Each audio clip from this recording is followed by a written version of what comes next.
अस्सलाम वालेकुम नाजरीन, आप देख रहे हैं नया पाकिस्तान और मैं हूं शहजाद इकबाल। सुप्रीम कोर्ट से मखसूस नशिस्तों के केस में बड़ा रिलीफ मिलने के बाद बानी पाकिस्तान तहरीक इंसाफ और बुशरा बीबी को आज मातहत अदालत से भी अहम रिलीफ मिल गया है, जहां इस्लामाबाद की डिस्ट्रिक्ट एंड सेशन अदालत ने साबिक वजीर आजम इमरान खान और उनकी अहलिया बुशरा बीबी के खिलाफ दौरान इद्दत निकाह केस में सजा के खिलाफ अपीलें मंजूर करते हुए ट्रायल कोर्ट की 7 साल की कैद की सजा कलअदम करार दे दी है।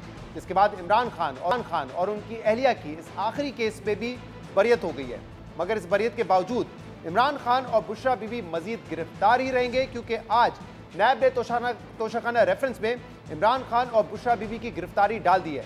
जराये के मुताबिक डिप्टी डायरेक्टर नैब मोहसिन हारून की सरबराही में नैब टीम ने दोनों को गिरफ्तार कर लिया है। यानी हुकूमत और रियासत का ये वाज़ेह पैगाम है कि इमरान खान और बुशरा बीबी को जितने भी केसेस में बरियत मिल जाए, लेकिन उनकी रिहाई मुश्किल ही है। जबकि इस फैसले के बाद चेयरमैन पाकिस्तान तहरीक इंसाफ बैरिस्टर गौहर ने यह मुतालबा किया था कि इमरान खान और बुशरा बीबी के खिलाफ ये आखिरी केस था, इसलिए आज ही इन दोनों को रिहाई मिलनी चाहिए। पॉलिटिकल विक्टिमाइजेशन के केसेस थे, इंशाल्लाह बाकी भी केसेस एज इट इज खत्म होंगे। ये आखिरी केस था।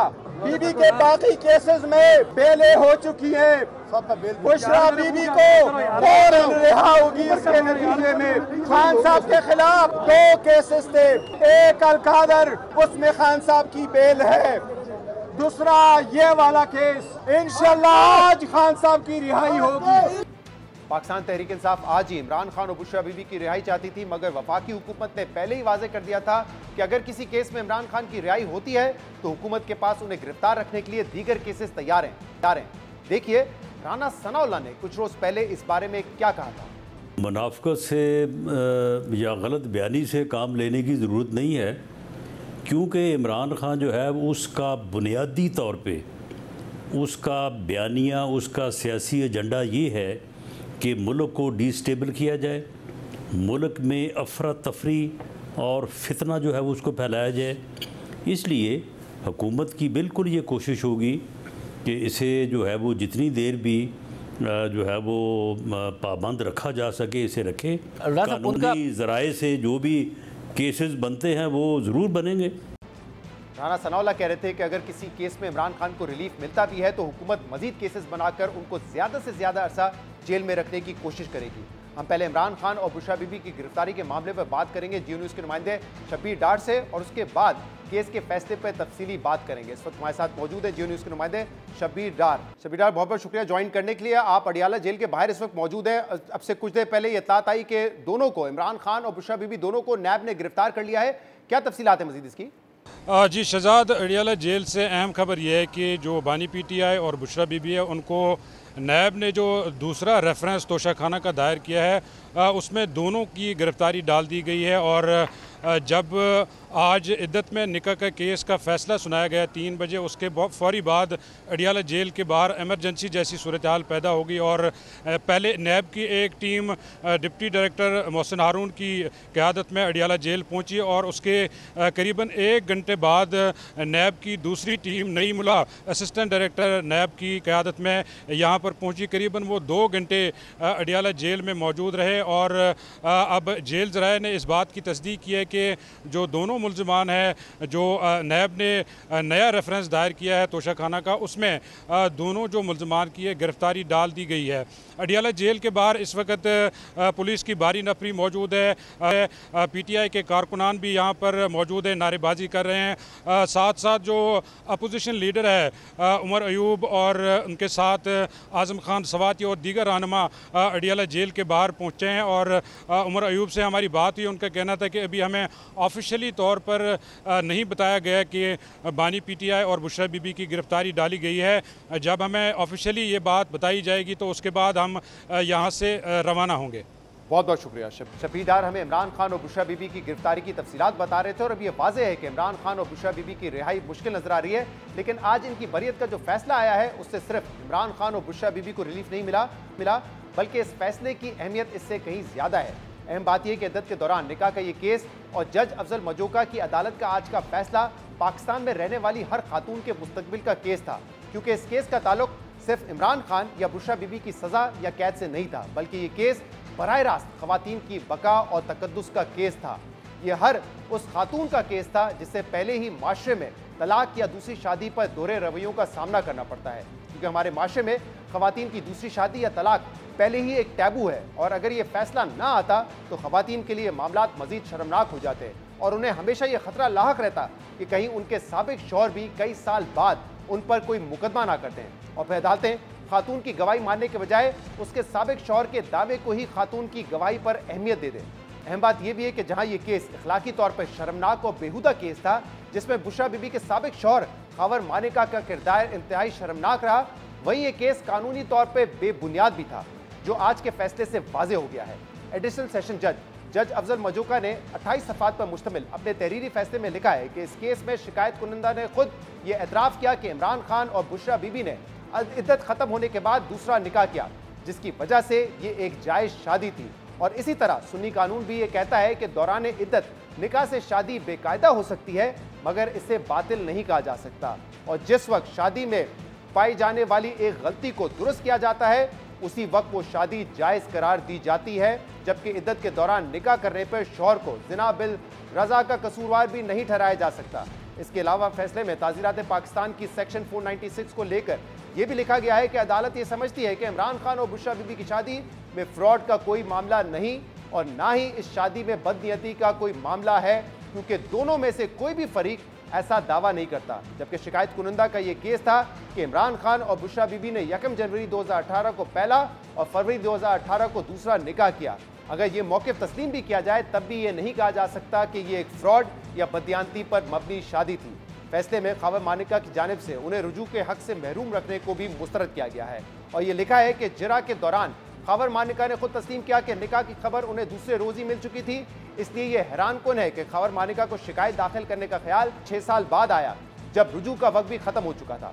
इसके अलावा जज अफजल मजूका ने अपने फैसले में खावर मानिका की मेडिकल बोर्ड और उलमा की राय से मुतल्लिक दोनों दरख्वास्तें भी मुस्तरद की हैं, जिसका मकसद इस केस को मजीद लटकाना और एक खातून की मजीद किरदार कुशी करना था।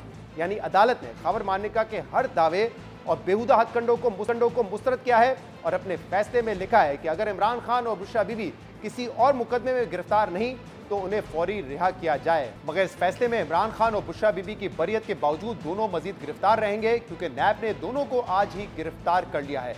हम इस मामले पर मजीद बात करेंगे, जिसके लिए हमें ज्वाइन किया है खावर मानिका के वकील जाहिद आसिफ चौधरी ने।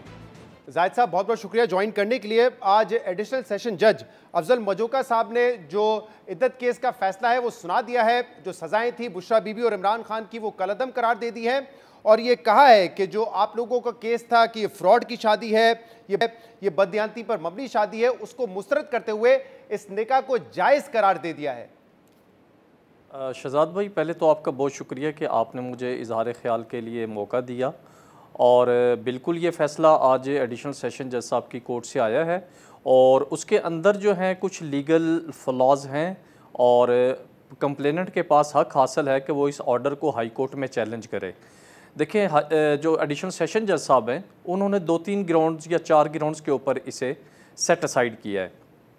नंबर 1, उन्होंने कहा कि इसके अंदर डिले है और डिले जो है ना वो एक्सप्लेन नहीं किया गया, हालांकि कंप्लेनेंट ने अपनी कंप्लेंट में और अपने बयान में वो तमाम delay in filing of complaint was explained by him. और इवन जिरा के दौरान जो मुल्ज़मान थे उनके वकीलों ने भी वो डिले उनसे एक्सप्लेन करवा लिया था और मेरी उसके अंदर कंटेंशन यही थी कि ये डेलिब्रेट, ये इंटेंशनल डिले नहीं है इन फाइलिंग ऑफ कंप्लेंट। और इवन जो एलिमेंट ऑफ फॉल्स इम्प्लीकेशन है, अगर वो हो किसी के अंदर ये एनिमोसिटी और एनमिटी हो by and between the parties, फिर तो ये डिले फैटल हो सकता है, अदरवाइज़ ये डिले फैटल नहीं होता। नंबर 1। नंबर 2, जज मजूका साहब ने उसके अंदर ये कहा है कि ठीक है जी, पहली जो शादी थी तो उन्होंने इद्दत पूरी करने के बाद दोबारा शादी कर ली तो वो लीगलाइज हो गई है। अब वो तो चलें लीगलाइज होगी शादी, लेकिन जो पहला जुर्म हुआ है इद्दत के दौरान शादी का, वो तो अपनी जगह पे कायम है, क्योंकि अल्लाह ताला कुरान पाक में कहते हैं, सूरतुल बकरा की आयत नंबर 232 है कि जब कोई औरत इद्दत के जो दिन है वो गुजार रही हो तो वो उस दौरान शादी का फ़ैसला भी ना करे। शादी करना तो दरकिनार, शादी का फ़ैसला भी नहीं कर सकती इद्दत पीरियड के दौरान। और तीसरे नंबर पे उन्होंने मानिका साहब की एक USB के ज़रिए एक कोई TV इंटरव्यू था उसका हवाला दिया है कि खबर मानिका साहब ने वाज का वर्ड उसमें यूज़ किया है कि मेरी बीवी थी और वो बहुत अच्छी थी, बहुत नेक थी। तो उसका मैंने जज साहब को यही गुजारिश की थी कि आज ये जिस शादी को तस्लीम कर रहे हैं, अगर कुछ साल पहले चला जाए कि जब ये अपना उमर चीमा साहब ने और जियो न्यूज़ ने ये न्यूज़ ब्रेकिंग दी थी कि इमरान खान ने बुशरा बीबी के साथ शादी कर ली है, तो पीटीआई ने ऑफिशियली उससे डिनाई किया था। 7 तारीख का जो खबर मनिका के साथ उसके बेटे का बयान था। ये आर्गुमेंट अपनी जगह है कि उस वक्त क्या पीटीआई की तरफ से उस शादी को तस्लीम ना करना या इमरान खान का तस्लीम ना करना वो एक झूठ था या नहीं, इस पर तो बात हो सकती है, लेकिन क्या उस पर कोई क्रिमिनल पनिशमेंट बनती है, एक अलग मामला है। लेकिन आपने कहा कि आप का जो क्लाइंट है वो ऑब्वियसली ये इख्तियार, ये हक रखता है कि वो उसको हाई कोर्ट में चैलेंज करें, तो क्या चैलेंज करेंगे इसको भी? देखें, अभी क्लाइंट सोचेंगे इसके ऊपर, जो मुनासिब समझेंगे तो वो इंस्ट्रक्शंस देंगे, तो इसे हाई कोर्ट में चैलेंज कर दिया जाएगा। सही। अब जाहिद साहब देखें, आप एक वकील हैं, ये आपका राइट है कि आप किसी की भी पैरवी करें, कोई भी आपका क्लाइंट हो सकता है, लेकिन क्या आपको ये एहसास है कि आपका ये जो क्लाइंट का केस था, ये कानूनी तौर पर तो उसको बहुत सारे लोग कह रहे थे बेबुनियाद है, लेकिन एथिकली, मॉरली ये एक शर्मनाक केस और एक बेहुदा केस भी था, क्योंकि एक शख्स जो अपनी बीवी को तलाक दे चुका है, वो ये मानता है, उसको क्या फ़र्क पड़ता है कि उसकी बीवी की इसके बाद कब शादी हुई हो, और वो ये अगर एक्सप्लेनेशन देता है कि मैं रुजू करना चाहता था, तो आज जज साहब ने बाकायदा ये कह दिया है कि आपको 6 साल के बाद आया याद कि आपको रुजू करना है, जबकि आपको अगले दिन ही पता चल गया था कि वो शादी उनकी हो चुकी है। शहजाद साहब, आपने बहुत सारे सवालात एक सवाल के अंदर कर दिए हैं। तो इस केस को शर्मनाक और बेहुदा कहना सरासर ज़्यादती है, और ये सोशल मीडिया का जो पैदा करदा प्रोपेगेंडा है, सिर्फ उसके ज़ेरे असर जो है ना, ये अल्फाज इस केस के अंदर इस्तेमाल किए जा रहे हैं। उस शख्स को कानून ने हक दिया, अल्लाह ताला की मुकर्रर करदा हुदूद हैं, और पाकिस्तानी कानून भी ये कहता है, फेडरल शरीयत कोर्ट्स की जजमेंट्स हैं कि जब कोई शख्स अपनी बीवी को तलाक दे दे, इद्दत के दौरान जो है, जब तक इद्दत कंप्लीट नहीं होती तो वो मुतल्लिका जो है तलाक देने वाले शख्स की बीवी ही तस्वर होगी। अगर इद्दत के दौरान, ये मैं नहीं कह रहा, फेडरल शरीयत कोर्ट कह रही है कि अगर वो इद्दत के दौरान शादी करती है खातून, तो उसको ऐसे ही तस्वर किया जाएगा जैसे बैक के वक्त उसके 2 शौहर हों। जो लीगल मामला था वो तो एड्रेस कर दिया गया है। मैं क्यों कहता हूँ ये केस एक बेहुदा और शर्मनाक केस था, क्योंकि आपको पता है कि पाकिस्तानी माशरे में किसी औरत का पहले तलाक लेना वो एक टैबू है, किसी औरत का दूसरी शादी कर लेना वो एक टैबू है। अगर जो फैसला आज ना आता और पिछला फैसला बरकरार रहता, तो इसका मतलब यहाँ पे हर खातून के ऊपर ये एक तलवार लटकती रहती कि अगर उसने दूसरी शादी की है तो मुमकिन तौर पे उसका साबिक का शौहर 5 साल बाद, 6 साल बाद उठकर ये कहता कि नहीं, मेरी बीवी ने तो इद्दत में निकाह कर ली थी। यानी कि कोर्ट कचहरी जाती और जिस किस्म के दलाइल होते, जो बातें सामने आती, वो किसी के लिए भी बड़ी शर्मनाक है। इसका तो एक बाकायदा इस्लामी नज़रियाती काउंसिल हो, मुफ्ती तकी उस्मानी साहब वो बता चुके हैं कि औरत के लिए 39 दिन की इद्दत काफ़ी है, और ये भी बता चुके हैं कि ये फैसला औरत ने करना है। अब आप इन मामलात को अगर अदालत में लेके जाएंगे और सालों बाद, तो कैसे ना कहा जाए ये शर्मनाक केस है। शहजाद साहब, आपने फिर जो है ना कंपाउंड क्वेश्चन हम इसे बोलते हैं कि बहुत सारे क्वेश्चन एक क्वेश्चन के अंदर लेके आ गए। मैं फिर ये कहूँगा, किसी शख्स का अपना लीगल राइट एक्सरसाइज करना शर्मनाक और बेहुदा नहीं होता किसी भी तौर, ठीक है। और जो सुप्रीम कोर्ट की जजमेंट की आपने बात की है 1992 SCMR और 1273 जिसका पेज नंबर है, जो कि मुल्ज़मान की तरफ से रेफ़र की गई थी, उसके अंदर कोई लॉजिक, कोई रीज़न किसी जगह नहीं दी गई, एक फतवे का जिक्र किया गया है। जबकि कुरान पाक में उन औरतों के जिनके जो है मेंस्ट्रुअल साइकिल जो है स्टॉप हो गया हो या किसी जगह शक हो, तो कुरान पाक ने उसकी इद्दत 3 माह रखी है।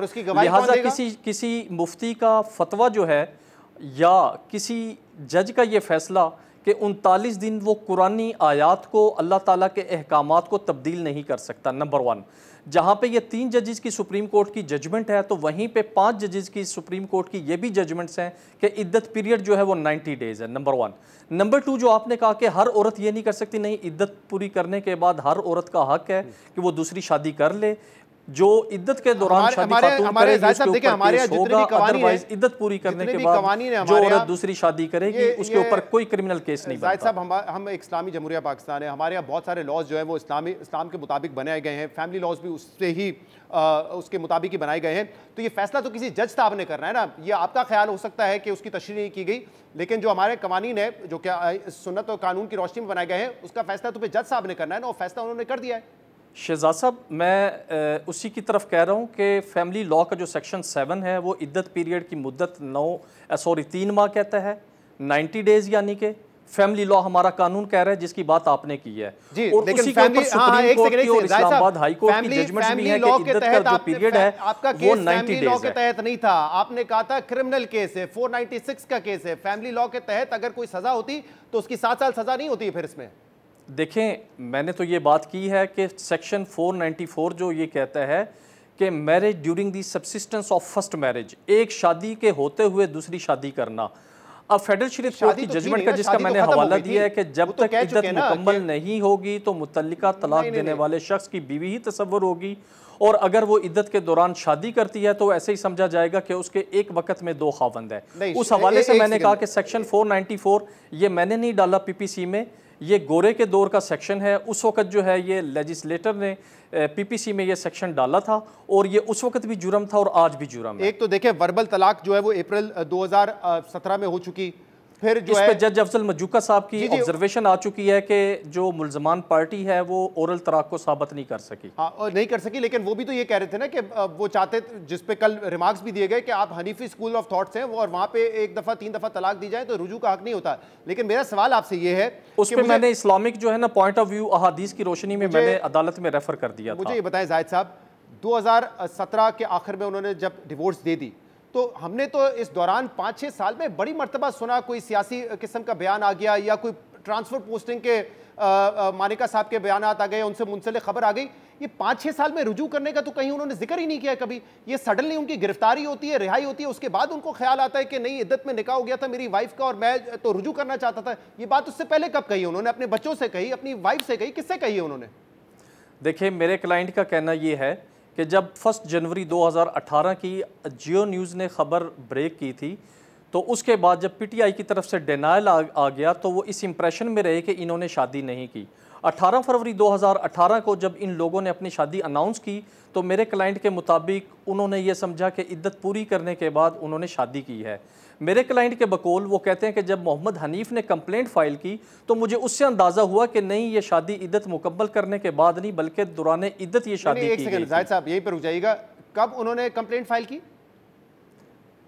नहीं, मैं कंप्लेंट फाइल करने की बात नहीं कर रहा हूँ, मैं ये बात कर रहा हूँ कि वो मोहम्मद हनीफ ने जब 2024 में आके कंप्लेंट फाइल की तो मेरे क्लाइंट के बकौल वो कहते हैं कि मुझे उस वक्त पता चला कि इन्होंने इद्दत के दौरान शादी की थी। 18 फरवरी की जो शादी है उसको जनवरी वाली शादी थी जिसको आप कह रहे हैं कि पीटीआई ने डिनाई किया था, उस पर तो खुद खबर मानिका साहब ने भी डिनाई किया था। वो जो बयान की आप बात कर रहे हैं उसमें वो तस्लीम नहीं कर रहे शादी हो चुकी है। मेरे क्लाइंट ये कहते हैं कि जब पीटीआई ने ऑफिशियली भी टीवी पे आके उसे डिनाई कर दिया, पैमरा में उमर चिमा और जियो टेलीविजन के खिलाफ उन्होंने एप्लीकेशन दे दी, जब वो डिनाइल आ गया उनकी बीवी जो सबका बीवी अब मैं कहूंगा उन्होंने डिनाई किया तो उन्होंने जो उन्होंने ये सारी समाअत के दौरान जिस किस्म की बातें की या जो उनके बयान थे कि क्या रिश्ता था उनका शादी से पहले इमरान खान का, उनके घर पे आना जाना, वो जो सारी फजूल किस्म की बातें की गई जिसमें एक आपके नौकर का भी बयान था, वो बातें भी उनको नहीं पता थी जब वो 5 जनवरी 2018 को बयान दे रहे थे कि बड़ी पाकीज़ा खातून है, इमरान खान की तारीफ कर रहे थे। वो सारी बातें भूल चुके थे उस वक्त उस बयान में। चले शादी का मामला उनकी नॉलेज में नहीं था ना, लेकिन अभी जो उन्होंने ये सारी जो इस तरह की बेहुदा बातें की हैं उसका अच्छा, मेरी शहजाद साहब आपसे एक रिक्वेस्ट होगी, आप बड़े सख्त अल्फाज इस्तेमाल कर रहे हैं, आप बड़े अच्छे इंसान हैं माशाल्लाह से, ये बार बार बेहुदा कहना पूरी कौम देख रही है, आने वाली नस्ल इन अल्फाज से क्या नतीजा अखज करेगी? आप बिल्कुल ठीक कह रहे हैं, नहीं मैं बिल्कुल ठीक कह रहे हैं, मैं बड़े एक कोशिश करता हूं कि अपना ना टेम्पर लूज करूं और बड़े एक तरीके से सवाल करूं, लेकिन वाकई क्योंकि मुझे पता है कि इस मुल्क में खवातीन के साथ क्या होता रहा है, इस मुल्क में जब किसी औरत की तलाक होती है, दूसरी शादी होती है तो उस पर क्या गुजरती है। शायद आपकी फैमिली में भी ऐसे केसेस गुजरे होंगे, तो जरा आप उस इंसानी पहलू को, खवातीन के पहलू को जब आप सामने रखें, साहब मेरे ख्याल में हम पर्सनल एक दूसरे की फैमिली के ऊपर नहीं जाएंगे, देखिए एक दूसरे की फैमिली से मुताल्लिक बिल्कुल सवाल नहीं करेंगे। This is not personal case, this is not personal matter of you and even of mine. तो मैं आपसे, आप जैसे सीनियर जर्नलिस्ट, मंजे हुए और समझदार जर्नलिस्ट से मैं एक्सपेक्ट नहीं करता, नहीं, क्योंकि आपने मुझसे कहा कि आप ये पर्सनल चीजों पे वजह बता रहा हूं, मैं पर्सनल आपसे बिल्कुल नहीं हो रहा, मैं अपनी बात बता रहा हूं कि मेरे खानदान में भी ऐसे लोग हैं, मुझे पता है क्या एक औरत मेरे खानदान में ऐसा कोई शख्स मैं अपनी बात कर रहा हूं, तो इसलिए मैं उसके बारे में कुछ नहीं कह सकता। मैं अपनी बात कर रहा हूं, हाँ मैं अपनी बात कर रहा हूं, अपनी मिसाल दे रहा हूं। हर किसी के खानदान में इस तरह के मामला होते हैं और उनको पता है कि औरतें किससे सजेस्ट नहीं करूंगा कि आप हम लोगों के मामलात में अपने पर्सनल मैटर्स क्यों ना करें, क्योंकि ये इसीलिए मैं कह रहा हूं क्योंकि ये केस जो है मुझे नहीं लगता किसी 2 फर्द का था, ये केस ऐसा था जिसके बड़े दूरस असरात हो सकते थे खवातीन के ऊपर। जब कोई भी शौहर इस केस की बुनियाद पर जाता और कहता है मेरी बीवी ने 4 साल पहले शादी की थी लेकिन मैं साबित करूंगा उसने इद्दत में की थी, और सारा कुछ जो है वो अदालत में पब्लिकली सबके सामने चलता, इसको कैसे आप इंडोर्स कर सकते हैं? देखें, अगर कोई दीगर शख्स अल्लाह और अल्लाह के रसूल के अहकामात से डेविएट करे तो मैं तो पहले ही गुनाहगार शख्स हूँ। मैं तो जिसारत नहीं करूँगा कि अल्लाह की मुकर्रर करदा हुदूद से मैं तजावज़ करूँ। अब मैं तो वो बात कर सकता हूँ जो अल्लाह और अल्लाह के रसूल का हुक्म है या कानून के अंदर जो चीज़ें दी गई हैं, मैं उसी के ऊपर जी और अल्लाह का जो का असूल है बनाया हुआ, जो सुन्ना है, उसी के मुताबिक मुफ्ती तकी उस्मानी जैसे लोग हैं जिनके फतवे हैं कि औरत की गवाही कबूल करें। मुफ्ती सईद साहब एक सेकंड सुन तो लीजिए, सवाल तो सुनिए। मुफ्ती सईद साहब जिन्होंने ये निकाह पढ़ाया और मुबैना तौर पे 2 मरतबा पढ़ाया, उनसे 3 रोज पहले कामरान शाहिद साहब के शो में पूछा गया, उन्होंने कहा औरत की गवाही कबूल होती है। वो इस केस में आपके विटनेस थे ना, उनका ये बयान है। चले मैं उसी तरफ आ जाता हूँ। अदालत के अंदर भी मैंने यही एजिटेट किया था कि वो औरत का बयान मुझे दिखा दें कि वो औरत का बयान किस जगह है। क्या बुशरा खातून ने मुफ्ती सईद को कहा कि मेरी इद्दत पूरी हो चुकी है? क्या अदालत में जब चार्ज फ्रेम हुआ उनकी फर्स्ट स्टेटमेंट रिकॉर्ड हुई, क्या उन्होंने कहा कि मेरी इद्दत पूरी हो चुकी थी? उनका कोई ऐसा बयान सफ़े मिसल पे नहीं है। इवन अदालत ने जब ये पूछा कि आप बतौर गवाह आना चाहेंगे और उनकी स्टेटमेंट ओथ के ऊपर हो सकती थी, तो उन्होंने प्रेफर नहीं किया कि वो बतौर गवाह सामने आती। मैं इस पे पॉइंट पे शो खत्म करूंगा। उनकी बहन भी कह चुकी है कि सारे लवाजमात इसके हवाले से मुकम्मल हो चुके थे। मुफ्ती सईद साहब भी कह रहे हैं कि जब मैं निकाह पढ़ाने गया था तो मैंने जब पूछा तो उन्होंने कहा जी बिल्कुल इद्दत का जो पीरियड है वो मुकम्मल हो चुका है। मुफ्ती सईद साहब तो ये बता चुके हैं पहले। शहजाद साहब, जब तक मैं आपके बिहाफ पे उस वक्त तक स्टेटमेंट नहीं दे सकता जब तक कि मेरे पास रिटन अथराइजेशन ना हो। अगर वो बैन ने ये कहा था तो ये डिफेंस का काम था उसे बतौर गवाह लेके आना। मैंने आज भी अदालत में खुला ऑप्शन दिया था कि अगर ये डिफेंस में कोई अदालत में भी लेके आना चाहते हैं तो लेके आ जाएं, लेकिन उन्होंने कोई भी गवाह लेके आने से इनकार कर दिया। बहुत बहुत शुक्रिया, बहुत बहुत शुक्रिया। जाहिद आसिफ साहब हमारे साथ मौजूद थे। प्रोग्राम में एक ब्रेक शामिल करेंगे, मजीद बात करेंगे, हमारे साथ रहेंगे।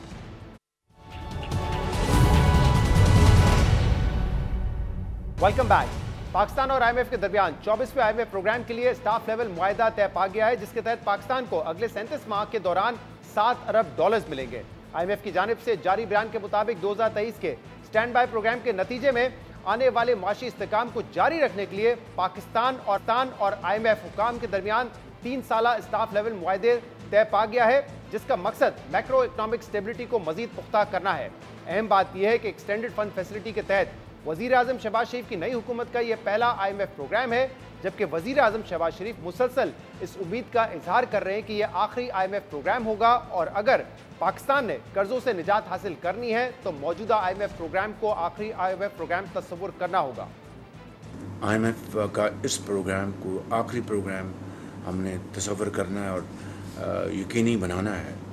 और आम आदमी देखिए जो टैक्स देते हैं उनके ऊपर आप मज़ीद टैक्स लगाएंगे, it's a premium for those who don't pay tax and it's a penalty for those who are honest tax payers. चूँकि आईएमएफ से हमारी मजबूरी है, अगर हमने रिफॉर्म्स ना की, कड़वे फैसले ना किए तो फिर 3 साल क्या उसके बाद भी फिर खुदा न खास्ता हमें आईएमएफ जाना पड़ेगा। मैं समझता हूँ कि वो डूब बनने का मकाम होगा अगर 3 साल बाद फिर दोबारा हम आईएमएफ जाएं।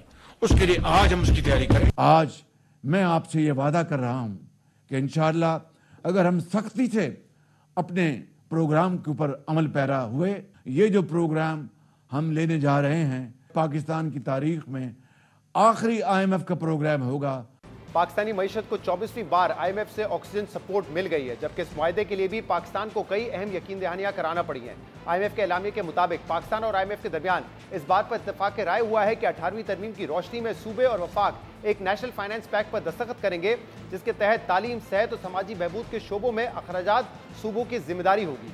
पाकिस्तान और आईएमएफ के दरमियान ये भी तय पाया है कि टैक्स नेट में इजाफे के अलावा रवां माली साल के दौरान टैक्स टू जीडीपी की शरह में 1.5%, जबकि 3 साला आईएमएफ प्रोग्राम के दौरान टैक्स टू जीडीपी की शरह में 3% तक का इजाफा यकीनी बनाया जाएगा। इसके अलावा सूबे अपनी आमदन बढ़ाने के लिए सर्विसेज पर सेल्स टैक्स आयद करने के साथ साथ ज़राअत पर इनकम टैक्स भी आयद करेंगे और सूबे 1 जनवरी 2025 तक अपनी ज़री इनकम टैक्स को वफाक की सतह पर पर्सनल और कॉर्पोरेशन इनकम टैक्स से हम आहंग करेंगे। इसके अलावा पाकिस्तान और आईएमएफ ने इस बात पर भी इत्तेफाक किया है कि पाकिस्तान एनर्जी सेक्टर में इस्लाहात करेगा और मजीद गैर ज़रूरी तौर पर पैदावारी सलाहियत बढ़ाने की से गुरेज करेगा। आईएमएफ प्रोग्राम के हसूल के लिए पाकिस्तान को रियासती मिल्कियत में चलने वाले इदारों में इस्लाहात के अलावा उनकी निजकारी और पाकिस्तान सॉवरेन फंड के ऑपरेशंस में शफाफियत आने के लिए इकदाम भी करने होंगे।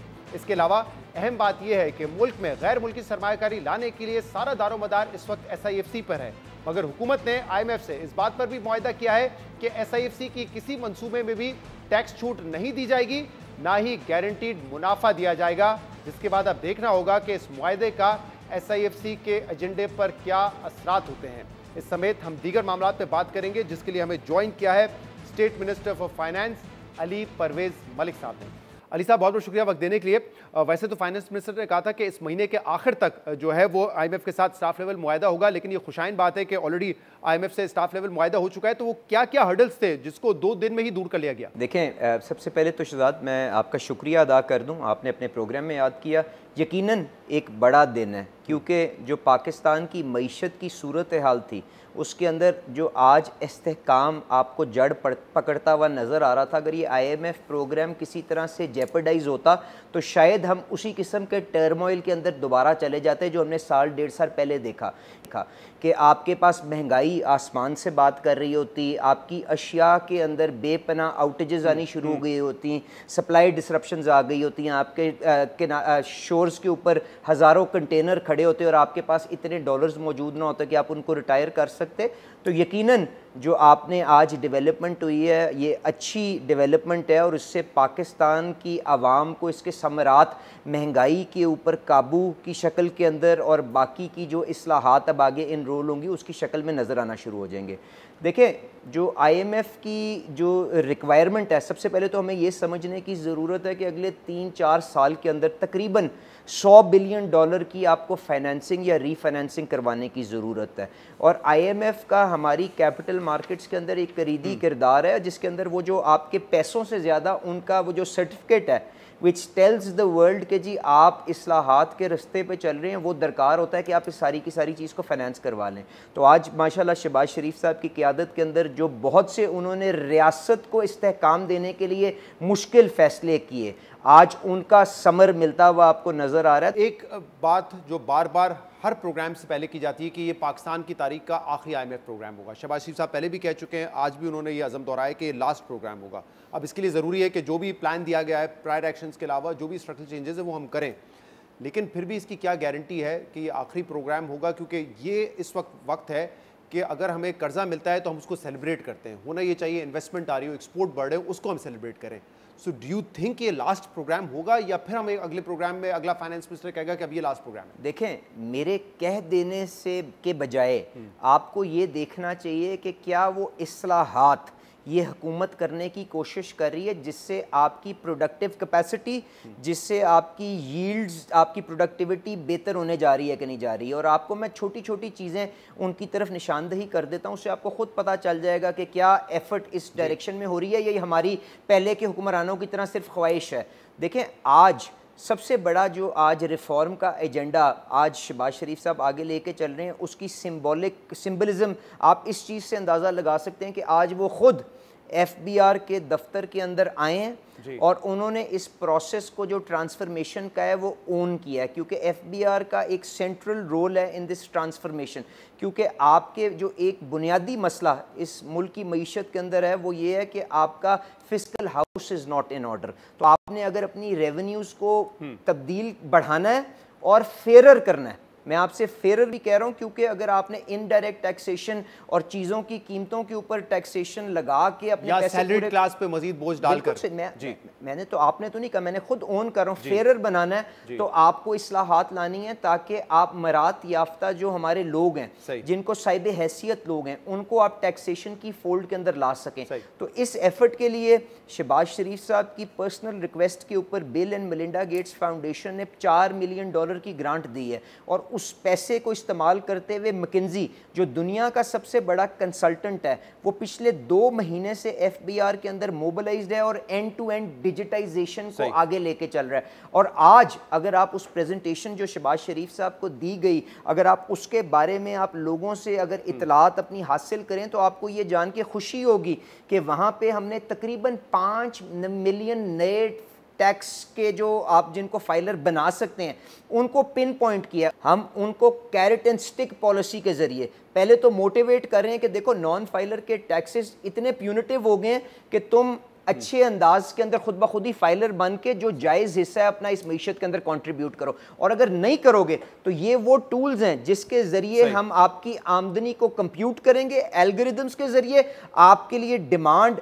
हेड ऑफिस के अंदर FBR के जनरेट होगी, फील्ड फॉर्मेशन के अंदर नोटिस जाएगा कि जी शहजाद साहब की ये इनकम है, इनसे जाके ये टैक्स इकट्ठा करके आओ, और ये सारी की सारी चीज़ के ऊपर डिजिटल विजिबिलिटी एंड पूरा डैशबोर्ड के जरिए ट्रैकिंग होगी till the money is deposited in the account. ये नहीं होगा कि शहजाद साहब के घर जाके जब कोई कुंडी खड़काएगा तो शहजाद साहब उसको आगे से 5000 का नोट देंगे और कहेंगे कि इसको रद्दी की टोकरी में डाल दो। And this exercise the prime minister of Pakistan is steering himself, जो आज आपको उनकी विजिट से सिग्निफाई करता है। एंड ये एक मैंने आपको इनसाइट दी है मैं जिससे आप जो स्टाफ लेवल एग्रीमेंट है आपकी मौजूदगी का फायदा उठाएं और इसमें जरा क्लैरिटी ले लें। बारी बारी चीजों पे बात करते हैं। इसमें ये कहा गया है कि स्टाफ लेवल एग्रीमेंट हो गया है subject to approval of IMF executive board and the timely confirmation of necessary financing assurances from Pakistan development and bilateral partner. अब ये वो नुकता है जिस पे पिछले जो हमारा स्टैंड बाय एग्रीमेंट है उसमें काफ़ी डिले आया था, तो अब IMF दोबारा ये कह रहा है कि दोस्त ममालिक से या फिर जो डेवलपमेंट इदारे हैं उनसे आप अश्योरिटी लेकर आएँ, और कितने बिलियन की अश्योरिटी चाहिए हमें? देखें सिद्धार्थ, गुजारिश ये है कि IMF को lender of the last resort के ऊपर समझा जाता है। पाकिस्तान की जो फाइनेंसिंग रिक्वायरमेंट्स है मैंने आपको बता दिया वो काफ़ी बड़ी हैं। अब उसके अंदर $7 बिलियन से तो ये सारी की सारी मीट नहीं हो रही ना, पर जो आपने अपना पूरे का पूरा जो उनको एक्सटर्नल अकाउंट की स्टेबलाइजेशन का प्लान जो आपने उनको दिया है उसके अंदर ये एक सेंट्रल इसका भी फीचर है कि जो हमारे दोस्त ममालिक हैं वो अपने डिपॉजिट्स के साथ क्या करेंगे, क्या वो उनको रोल ओवर किया जाएगा, क्या उनको फिगर है कि इस साल हमें कितना रोल ओवर की जरूरत है या मजीद कितना लेने की जरूरत है? तो आपके IMF की इसी रिपोर्ट के अंदर लिखा है कि $25 बिलियन। देखें, and this depends on the current account situation भी जो आपकी होती है, बिकॉज कैपिटल अकाउंट का प्रेशर अपनी जगह पे है, फिर कैपिटल अकाउंट उसके ऊपर ऐड होगा। बट मैं आपसे गुजारिश ये करूंगा कि now that mashallah IMF program is on track, we will now be able to tap आपकी कैपिटल मार्केट्स, आपका पेंडा बॉन्ड की भी आपकी जो सब्सक्रिप्शन है उसकी तरफ प्रोसीड करेंगे। इसके साथ साथ the finance minister has engaged with the rating agencies, क्योंकि अगर आपने कैपिटल मार्केट से पैसे ले लेना ये खाली मकसद नहीं है, उसकी प्राइस को भी रैशनलाइज करना मकसद है। तो रेटिंग एजेंसीज के साथ भी एंगेज्ड है। The government is fully cognisant कि किस किस्म की रिक्वायरमेंट है और उसको किस तरह से मीट करना है। रेस्ट एश्योर्ड, जिस तरह अच्छा सरप्राइज हमने IMF को जल्दी अरेंज करके दिया है, आपको बाकी की चीज़ें भी ऑन ट्रैक नजर आएंगी। इस SLA में ये कहा गया है कि 1.5% GDP tax to GDP growth देखी जाएगी इस साल FY25 में, और इस प्रोग्राम के दौरान 3%, यानी कि हम तकरीबन पहुंच जाएंगे 12.5% 13% पे। और इस साल 1700 अरब रुपए के मजीद टैक्सेस लगाए गए हैं, कुछ बोझ सैलरी क्लास पे भी डाला गया। तो अगले साल और इसके अगले साल हम फिर ये एक्सपेक्ट करें कि मजीद बोझ डाला जाएगा, नए आएंगे टैक्स पेयर्स, अच्छी बात है, लेकिन जो सैलरी क्लास है उस पर भी अगले साल मजीद बोझ बढ़ेगा, जो टैक्स पेयर है उन पर भी मजीद बोझ बढ़ेगा अगले साल। देखें शहजाद, टैक्सेशन की अगर आपने अमाउंट बढ़ानी है तो मैथमेटिकली उसके 2-3 पहलू हैं। एक तो ये है कि आपकी मईशत वैसे ग्रो करे तो आपका एब्सोल्यूट अमाउंट उसके अंदर रेवेन्यू की बढ़ना शुरू हो जाएगी, या महंगाई से आपकी थोड़ी बहुत उसके अंदर ऑटोनमस इंक्रीज आ जाती है। इसके बाद या फिर पॉलिसी मेजर्स जो आपने इस दफ़ा लिए, क्योंकि हमारे जो दोस्त ममालिक हैं या हमारे जो डेवलपमेंट पार्टनर्स हैं उनको ये इत्मीद नहीं है कि हम इन्फोर्समेंट के ज़रिए अपनी बेस को वाइडन कर लेंगे। IMF एंड बाकी जो इंस्टीट्यूशंस हैं वो इस चीज़ को मानने को तैयार नहीं है कि आप इन्फोर्समेंट से, क्योंकि आपने 70 साल में कभी रेवेन्यू नहीं बढ़ाया तो आप इस साल भी नहीं बढ़ाएंगे, इसलिए हमें पॉलिसी मेजर्स लेके आने पड़े। पर पूरी तैयारी है, वी आर होपफुल कि अगले सालों के अंदर हम इन्फोर्समेंट के जरिए, क्योंकि जो मेजर मैंने आपको छोटी सी झलक दिखाई है 5 मिलियन के अगेंस्ट रेवेन्यू पोटेंशियल जो आपको बताऊं ना मैं, जो कंजर्वेटिव तरीन जो आपको रेवेन्यू पोटेंशियल बताया जा रहा है इन 5 मिलियन लोगों से, वो ये है कि तकरीबन 300-400 अरब रुपए का है। 300-400 अरब रुपए का इंपैक्ट है अगर ये 5 मिलियन आपके टैक्स नेट में आ जाते हैं, क्योंकि 5 मिलियन का जो नंबर है it's more than your actual tax page right now. Absolutely, and इसके अलावा this is one of the measures. दूसरा मेजर मैं आपको बता देता हूं, जो शहबाज शरीफ साहब जिन क्विक विंस के ऊपर देखें, क्योंकि ये डिजिटाइजेशन तो आपका कई सालों के ऊपर जाके इंप्लीमेंट होगा, ट्रैक एंड ट्रेस एंड ये सारी चीजें कस्टम्स के अंदर अलहदा, IRS के अलहदा, बट साथ साथ जो हम प्रोसेसेस को अपने डायग्नोस्टिक्स रन कर रहे हैं, प्रोसेसेस को इंप्रूव करें, क्विक गेन्स भी हमने डिफाइन किए हैं, जिसकी एक झलक मैंने आपको दिखाई। इसके साथ साथ income tax and sales tax की रिटर्न्स जो कारोबार जमा करवाते हैं उनके दरमियान इनकंसिस्टेंसीज, अगर इनकम टैक्स कहती है कि आपने $100 मिलियन का टर्नओवर किया है, सेल टैक्स रिटर्न कहती है $200 मिलियन का ट्रांजैक्शन किया है, तो इनको जब आप रिकंसाइल करेंगे, टैक्स पेयर से पूछेंगे, वहां पे रेवेन्यू पोटेंशियल आपको मिलेगा। आपकी कस्टम्स के अंदर अंडर इनवॉइसिंग, मिस डिक्लेरेशन का जो गेन है, जब आप ये इस मेनेस को कंट्रोल करेंगे, उसका भी 100 अरब रुपए का है। इसी तरह बड़े कलेक्शंस के ऊपर, इसी तरह एक बात, all this is being done by removing the human element and discretion from the process through AI and modern management techniques। Ali साहब, मुझे एक ब्रेक लेनी है और इस ब्रेक के बाद हम बात करेंगे कि सूबों से income tax, agriculture income tax के हवाले से भी हुकूमत का और IMF का मुआहदा हुआ है। इसकी तफसीलात जानेंगे एक ब्रेक के बाद।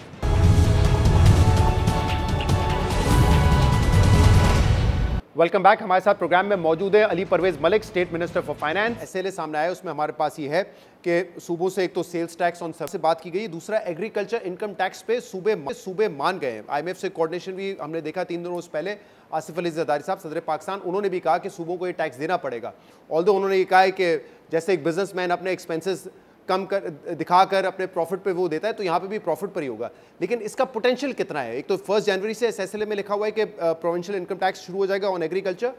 इसका कितना टारगेट क्या है, कितना बड़ा पैसा यहाँ से हमें करना है? मैं आपसे गुजारिश पहले तो ये करूँगा, इसके ऊपर मैंने भी, अगर आप अब अपने ही इंटरव्यूज़ को पीछे जाके अपनी आर्काइव में देखें ना, मैंने भी बेपनाह ये हिंट्स दी थी, और गुजारिश मेरी यही है, देखें इस असूल के साथ हम सबको अग्रीमेंट होनी चाहिए कि हर आमदनी को टैक्स नेट के अंदर आके अपना जो बोझ है इस मईशत की डेवलपमेंट के लिए अपना देना चाहिए, ताकि इसी तरह ही हम वो तनख्वाहदार लोगों के ऊपर और एक गरीब आदमी के ऊपर बोझ जो इनडायरेक्ट टैक्सेशन में आता है कम कर सकते हैं ना, अदरवाइज तो हो नहीं सकता। तो गुजारिश ये है कि जो अब इससे पहले भी देखें, एक बहुत बड़ी बात और भी है जो आपने इसमें बात नहीं की, and then I will come to the agricultural tax. मैंने आपसे ये कह रहा हूँ जो इम्बैलेंस है, फिस्कल पैक्ट की भी बात मैं इस पे आ रहा हूं। So that is a much bigger problem कि आपका जो इम्बैलेंस है between fiscal revenues and expenditure and provincial revenues and expenditure, उसको भी रिकैलिब्रेट करने जा रहे हैं। उसके बाद जो हमारे अपने कंट्रोल में जो चीज है, उसमें क्या होगा? डबल स्पेंडिंग नहीं होगी कि वफाक भी स्पेंड कर रहा है और सूबे भी एक्सपेंड कर रहे हैं? एब्सोल्युटली। देखें, आप रिविजिट करेंगे या आप उनसे को शेयर करवाएंगे? तैयार हैं इस पर? को शेयर कर, देखें ये होना है अभी तक। देखें, ये कंसेंसस डेवलप करना पड़ेगा और इसके ऊपर provinces are seriously reviewing this. Shahzad, देखें मैं आपको छोटी सी मिसाल देता हूँ, सोशल प्रोटेक्शन 600 अरब रुपए इसमें रिकॉर्ड पैसे रखे गए हैं शहबाज शरीफ साहब ने BISP के लिए। उसके अंदर से 1% आबादी इस्लामाबाद के अंदर है, बाकी सारी सूबों के अंदर है। तो क्या ये फेयर है कि वफाकी हुकूमत इस सारे का सारा बोझ लेके आगे चले? तो सूबे क्या उसका बोझ उठाने के लिए तैयार है? कोई कंसेंसस हुआ है इस पर? बिल्कुल, ये एग्रीमेंट्स, ये डिस्कशंस आगे चल रही हैं कि इसके ऊपर शेयरिंग अरेंजमेंट्स को तय किया जाए। यही चीज डिफेंस के ऊपर भी आप बात कर रहे हैं, क्योंकि ये दिफा जो है सिर्फ इस्लामाबाद के लिए तो नहीं खर्च हो रहा ना, जो 2500 अरब के करीब आप खर्च रहे हैं, ये पूरे पाकिस्तान का दिफा है। ये जो 10,000 अरब का सूद है, ये क्या ये जो सारे का सारा कर्जा हमने बड़ी इंपॉर्टेंट बात कर रहे हैं साहब। आप कह रहे हैं कि सूद हो चाहे डिफेंस बजट हो, ये भी सूबे इसका बोझ बर्दाश्त करेंगे? मैं शहजाद साहब आपसे बात कर रहा हूँ कि फिस्कल पैक्ट के पीछे सोच क्या है। नहीं, अगर हम ये बहस ना, ये होगा, अगर ये यहाँ पे बहस लिखी है, सूबे इस डिस्कशन को आगे लेके चल रहे हैं, वो आज ना करें कल यकीनन ये काम करना पड़ेगा, क्योंकि ये फेयर थिंग है इस मुल्क की मईशत को, इसके फाइनेंसेस को एंकर करने के लिए। चीजों पे क्विकली बात करें तो एग्रीकल्चर इनकम टैक्स का पोटेंशियल कितना है? देखें, एग्रीकल्चर इनकम टैक्स पे आने से पहले देखें, आपने सप्लाई चेन, जो एक और हमारे पे क्रिटिसिज्म थी कि रिटेल और होलसेल को आपने डॉक्यूमेंट नहीं किया, आपने उसके ऊपर जो एफर्ट्स लिए गए, आपके हमारे जो यहाँ के जो एनालिस्ट थे उन्होंने उसको ओन नहीं किया, बट IMF ने क्या आपके सामने नहीं लिखा कि कितना उसके ऊपर फोर्सफुल अंदाज के अंदर काम कर रहे हैं कि आप पूरी सप्लाई चेन को डॉक्यूमेंट कर रहे हैं, और उसका जो रेवेन्यू पोटेंशियल है 50-100 अरब के करीब तकरीबन आपने यहाँ पे इनकॉर्पोरेट किया। It is far more than that. अब ज़राअत के ऊपर आ जाए। देखिए, ज़राअत के ऊपर ये एक तो प्रोविंशियल सब्जेक्ट है, मैं उसके ऊपर कोई ऐसी बात कहना नहीं चाहता जो गैर मुनासिब हो, बट उनसे जो असूल तय किया गया है वो ये है कि आप आमदनी को एक सर्टन, जिस तरह तनख्वाहदार लोगों के लिए जो एक एग्जेम्पशन होती है, उसी तरह छोटे काश्तकार को एग्जेम्पशन दें, बड़े काश्तकार को आप डॉक्यूमेंटेशन की तरफ लेके आए, वो अपनी आमदनी अपनी रेवेन्यू का अकाउंट दे, उसके बाद अपने अखराजात मिन्हा करे। जैसे भी हम बात कर रहे हैं डिजिटाइजेशन करें, एफबीआर को अब हम 70-75 साल बाद उस लेवल पे लेके जाना चाहते हैं, तो सूबों से ट्रांसपेरेंसी होगी इस मामले पे, क्योंकि ना यहाँ लैंड रिफॉर्म्स हुए हैं, कैसे पता चलेगा एक बड़ा जमींदार कितना पैसा कमा रहा है, उसकी इनकम कितनी है, ये सूबे क्योंकि इस पे रेजिस्ट करते आए तो मुमकिन है कि वो छुपाएं इन चीजों को, फिर कैसे इस पे ट्रांसपेरेंसी होगी? करें, ये ओवरनाइट चेंज नहीं आ जाएगी, but it is a step in the right direction. और जिस तरह कारोबारों के लिए मिनिमम आपका टैक्स आप तय करते हैं, उसी तरह आप मुझे बताएं पंजाब के अंदर शहबाज शरीफ साहब जब चीफ मिनिस्टर थे, लैंड रिकॉर्ड को सारे का सारा कंप्यूटराइज नहीं कर दिया गया। लैंड होल्डिंग के ऊपर तो आपके पास डेटा मौजूद है ना कि 12.5 एकड़ से बड़ा फार्मर कौन है, उसके पास कितनी लैंड होल्डिंग है, और उसके बाद उस इलाके में ठेका कितना चल रहा है। तो अगर आप कोई भी काम करना चाहें, आप उसको इस्तेमाल करते हुए आप लोगों की आमदनियों का अंदाजा लगा सकते हैं। तो आई विल इनकरेज कि इन टूल्स को जो हमने अब इस वक्त एफबीआर के अंदर इनकॉर्पोरेट करने की कोशिश करें, जिसके बाद ये सारे का सारा कैश यूजलेस हो जाएगा। देखिए Shahzad, at the end of the day अगर आप कैश के अंदर काम कर भी लें और उसके बाद आप उससे ना गाड़ी खरीद सकें, ना आप प्लॉट खरीद सकें, ना आप क्रेडिट कार्ड पे कुछ खर्च सकें, ना अपने बच्चों को बाहर भेज सकें क्योंकि वो हमारे पास डेटा पॉइंट्स मौजूद होंगे, तो क्या फायदा है ऐसे पैसे का? तो आई विल अर्ज कि जो हमारे फार्मर या जो ज़राअत के साथ रिलेटेड हमारे दोस्त हैं, वो भी डॉक्यूमेंटेशन की फोल्ड के अंदर आएँ, अपना जायज़ हिस्सा अपना इस मईशत की डेवलपमेंट में डालें। हम एफबीआर को और सूबों के साथ मिलके ज़राअत में ये भी कहा है, एसएलए में है आईएमएफ के, कि जो सपोर्ट प्राइसेस हैं वो सिस्टम खत्म किया जाएगा। इंडिया में हुआ, हमने देखा वहाँ पे फार्मर्स ने कितना बड़ा एहतजाज किया।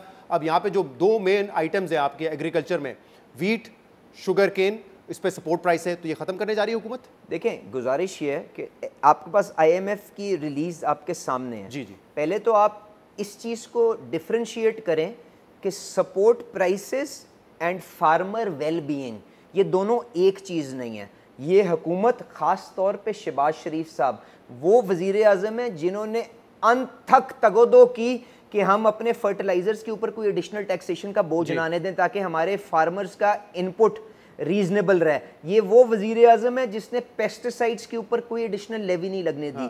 ये वो वज़ीर आज़म है जिसने सीड्स की टेक्नोलॉजी के ऊपर पूरी तरह से प्रोटेक्शन दी। इसके पीछे मकसद क्या था? इसके ऊपर मकसद ये था कि वो मॉडर्न इम्प्लीमेंट्स, मॉडर्न चीज़ों के ज़रिए जो एक काश्तकार है वो अपनी यील्ड, अपनी प्रोडक्शन, अपनी जो ये सारी की सारी अपनी फसल की जो पैदावार है उसको बढ़ा सके। लेकिन यहाँ पे लिखा हुआ है, आपको एग्री किया आईएमएफ के साथ, कि जो सपोर्ट प्राइसेस हैं और सब्सिडीज हैं उनसे जो एसोसिएट होती है उनको आप फेज आउट करने जा रहे हैं। देखें, सपोर्ट प्राइसेस अलग है, सब्सिडीज अलग मामला है। आज भी इस बजट के अंदर 1000 से ज्यादा अरब की सब्सिडीज मौजूद है। दोनों को अलग अलग लिखा हुआ है, सपोर्ट प्राइस का भी लिखा हुआ है और सब्सिडीज का भी लिखा हुआ है। सब्सिडीज को शार्पन करने की जरूरत है।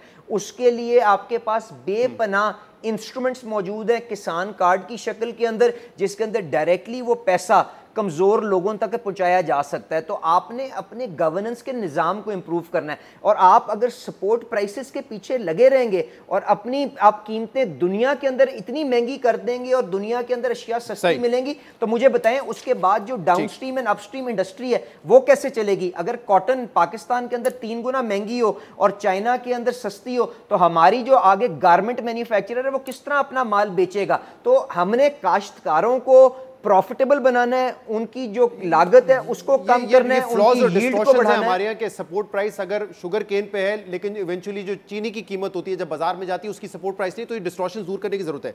फिर एक मामला जो है आईएमएफ ने जो कहा है, अप्रिशिएट जो मंतक अगर है मार्केट प्रैक्टिसेस है तो फिर उसी पे रखें। तो इंशाल्लाह we will move towards a more efficient मईशत। आईएमएफ के साथ जो एग्रीमेंट है उसमें ये भी है कि जो टैक्स बेस्ड इंसेंटिव्स हैं वो नहीं दिए जाएंगे, गारंटीड रिटर्न नहीं दिए जाएंगे, चाहे वो प्रोजेक्ट्स जो हैं स्पेशल इन्वेस्टमेंट फैसिलिटेशन काउंसिल के थ्रू, एसआईएफसी के थ्रू भी हो। तो अब इससे कितना मुतासिर हो सकता है? जो हमारा एक प्लान है कि हम इन्वेस्टमेंट लेकर आएंगे, एसआईएफसी उसमें एक वन विंडो के अलावा ये किरदार भी अदा कर रहा है कि हम इन्वेस्टमेंट अट्रैक्ट करें। अगर गारंटीड रिटर्न नहीं देंगे या टैक्स इंसेंटिव नहीं देंगे, इससे कितना मुतासिर होगा? गारंटीड रिटर्न्स किस शोबे के अंदर आपने दिए हैं और आज वहाँ पे क्या सूरत हाल है? जी, आज वहाँ पे क्या सूरत हाल है और किस तरह से आपको उन कॉन्ट्रैक्ट्स को दोबारा रीनिगोशिएट करने की ज़रूरत है या उनको किसी ना किसी तरह से उन मामलात को सेटल करने की ज़रूरत है। तो अगर ये किसी हमारे डेवलपमेंटल पार्टनर, मैं किसी कमर्शियल बैंक की बात नहीं, मैं IMF को as a partner in the economic development of Pakistan consider करता हूँ। अगर वो कहते हैं कि आप इनको केयरफुली असेस करें तो इसमें कोई बुरी बात तो नहीं है। दूसरी बात ये है कि SIFC ने जो भी कंसेशंस दी हैं, जो भी रियायत पाकिस्तान की हुकूमत दे चुकी है, no concession is being clawed back retrospectively. आगे जो आपने इस निज़ाम को किस तरह से बेहतर करना है वो ये है कि आप चाहते हैं कि एक level playing field her class of investor को मिले। ये ना हो कि शहजाद साहब के लिए कोई और सेट ऑफ रूल्स हैं, मेरे लिए कोई और सेट ऑफ रूल्स हैं, और हम आपस में एक दूसरे को कंपीट करके नीचे दिखाने की कोशिश करें।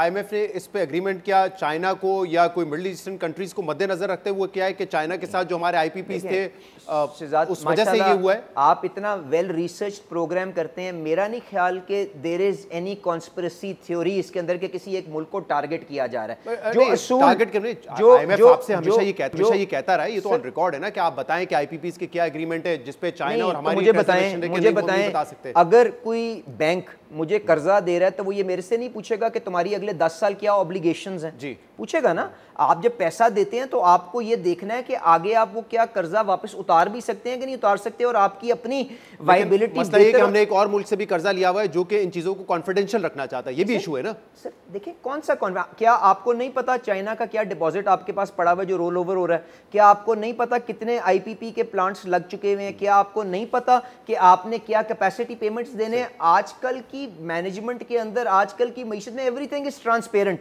और हमने कोई किसी के साथ ऐसा मंसूबा नहीं किया कि हम वहां पे पाकिस्तान की सोवरेनिटी को या किसी और जगह कॉम्प्रोमाइज करके आ गए। वी वांट टू यहाँ पे take all our developmental partners including friendly countries like China, Saudi Arabia together. ये तो कुछ स्ट्रक्चरल चीजें हैं जो कि SLA में है जिस पर हमने बात की, कुछ प्रायर एक्शंस भी थे बजट में लिए गए जिस पे हमने बात की टैक्सेशन वगैरह के हवाले से। लेकिन एक आखिरी में आवाम के लिए सवाल, क्योंकि अभी एक प्रायर एक्शन बिजली की कीमत के हवाले से भी था और हमने देखा है कि 7 रुपये बिजली की जो है पर यूनिट में इजाफा हुआ है। कुछ आपने 3 महीने का रिलीफ दिया है 200 यूनिट से कम इस्तेमाल करने वालों के लिए, लेकिन कितना इसका ओवरऑल इम्पैक्ट महंगाई पर आएगा? और जो हम कह रहे हैं 13-14% की महंगाई होगी अगले साल, क्या वो पॉसिबल है इन प्रायर एक्शंस के बाद जो हमने लिए? देखिए गुजारिश ये है कि पहली बात तो ये कि 7 रुपये बिजली बढ़ी नहीं है। पहले आपको मैं ये गुजारिश करूंगा इस चीज़ को आप इंडिपेंडेंटली तहकीक कर लें जो मैं अब आपको आगे कहने जा रहा हूँ। देखिए रीबेसिंग के बाद आपका बेस टैरिफ ज़रूर इतने से बढ़ा है, बट मैं आपसे गुजारिश ये करूंगा अगर पिछले साल की आप रीबेसिंग देखें उसका इतना डिप्रेस्ड नंबर था कि आपने वही पैसे जो एडिशनल थे 3 रुपये के QTA, 3 रुपये की FCA और उसके बाद 3 रुपये के डेट सर्विसिंग चार्ज की शक्ल के अंदर दिए हैं।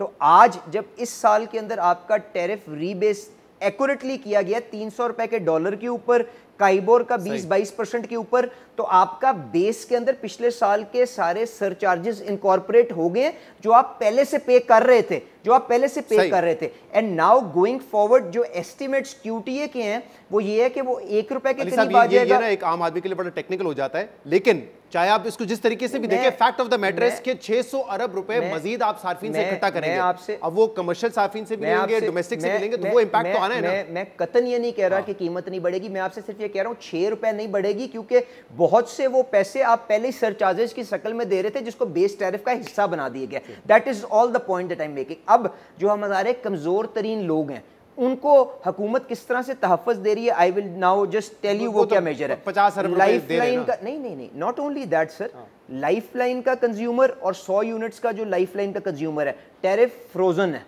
उसके बाद जो प्रोटेक्टेड कस्टमर है 200 यूनिट तक उसकी कीमत वहीं पे मेंटेन्ड है 15 रुपए के ऊपर, 15-16 रुपए के राउंड अबाउट। उसके बाद शहबाज शरीफ साहब ने 50 अरब रुपए की और ज्यादा रिलीफ दी है, जिससे आपने अनप्रोटेक्टेड कस्टमर को भी 200 तक जो आपकी कंजम्पशन थी पिछले साल के रेट्स के ऊपर रखा है। And this is not a temporary thing, temporary in the sense के 3 साल के पैसे रखें, बट शहजाद आपका अक्टूबर से कंजम्पशन गिरना शुरू हो जाती है। जब कंजम्पशन गिरेगी तो बिल दोबारा कम होना शुरू हो जाएंगे। इसमें एक बड़ी एक हैरत की बात यह कि जब हम प्रोटेक्टेड कहते हैं, ये आवाम के लिए भी जरूरी है, 6 महीने अगर आपका बिल 100 यूनिट से कम आएगा, 6 महीने अगर आपका बिल प्रोटेक्टेड, तो यही है 6 महीने से जी बिल्कुल प्रोटेक्टेड, और लाइफ लाइन जो है वो 12 महीने। हमें जिस बात पे जो सोचने की जरूरत है ना कि आज के दौर में 200 यूनिट से कम इस्तेमाल करना ये एक हैरत अंगेज बात है। जब हम कहते हैं कि 75% 30% हमारे सार्फिन 200 यूनिट से कम इस्तेमाल कर रहे हैं, यानी कि हमने उनको मिडिल क्लास से भी नीचे लेके चले गए, वो बेचारे लोअर क्लास में चले गए।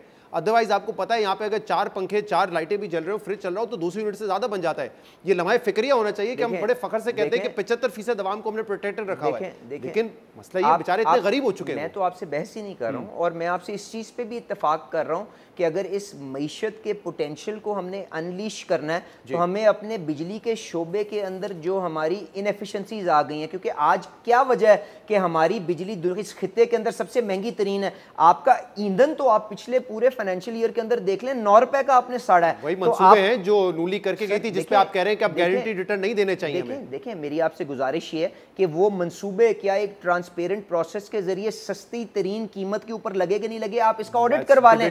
अच्छा देखें, अब देखें कैपेसिटी चार्ज इन्फ्लेट क्यों हो रहा है, यही वजह है ना जिसको आज हम टैकल करें। 20-22 रुपए का डॉलर अप्रिसिएशन है, इंटरेस्ट रेट्स हैं, नहीं एंड सर, और आपके अपने फ्लॉज भी हैं। There are other problems also ना। आपकी कैपिटल मार्केट्स इतनी डीप नहीं है कि आप 25 साल के प्लांट को आप 25 साल पे फाइनेंस करवा लें। आपका सारा डेट 10 साल के ऊपर लोडेड है। इसके अलावा आपकी मईशत का जो डिनोमिनेटर है वो आपका कंट्रैक्ट कर रहा है। आप 120 अरब यूनिट इस्तेमाल करते थे। बिजली चोरी के इश्यूज हैं, लाइन लॉसेस के इश्यूज हैं, ग्रोथ का है, आपकी चोरी का है, आपकी इन सारी चीजों का जो मैं तो आपसे कैपेसिटी चार्ज की बात खाली कर रहा हूं। तो उसके बाद आपकी प्राइसिंग रेजीम ऐसी है कि जिसको ग्रिड पे नहीं होना चाहिए वो ग्रिड के ऊपर है, और जिसको ग्रिड पे होना चाहिए वो उतर के ऑफ ग्रिड चला गया। तो इन इस्लाहात को आपको लेके आना है और इनके लिए सर्जरी दरकार है। तो मैं आपसे गुजारिश ये करूंगा, क्या शहबाज शरीफ साहब जो आज एफर्ट कर रहे हैं, जो इससे पहले हुकूमतें गुजरी हैं, किसी ने इस तरह से has it ever tried to take the bull by the horns? हम हर शोबे में उम्मीद करते हैं जिन रिफॉर्म्स की हम बात करें वो रिफॉर्म्स जो है वो मुकम्मल भी हों, उसके असरात भी नजर आए। एक बहरहाल IMF ने ये भी बात की है कि मजीद जो है बिजली के मंसूबे नहीं लगाएंगे, उसकी कैपेसिटी एक्सपेंशन नहीं करेंगे। बहुत बहुत शुक्रिया